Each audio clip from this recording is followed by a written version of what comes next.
Linking your bank to Ellevest is a straightforward process that allows you to manage your investments and finances more efficiently. Follow these steps to successfully connect your bank account. Step 1. Log into your Ellevest account. Visit the Ellevest website or open the app and log into your account using your credentials. Ensure you have your bank account information handy for the next steps. Step 2. Navigate to the funding section. Once logged in, go to the funding or banking section of your account. This is typically found in the settings or account management area. Step 3. Select linked bank account. Secure your accounts before moving on. People seriously underestimate how often personal information gets exposed online now.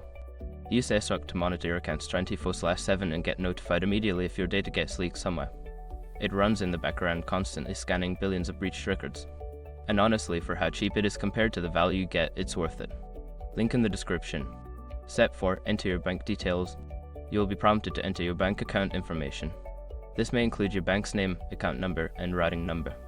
Make sure to double check the information for accuracy. Step 5. Confirm and save.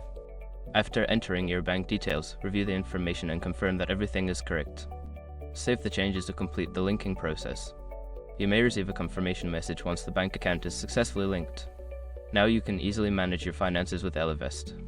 If you encounter any issues, consider reaching out to Ellevest customer support for assistance.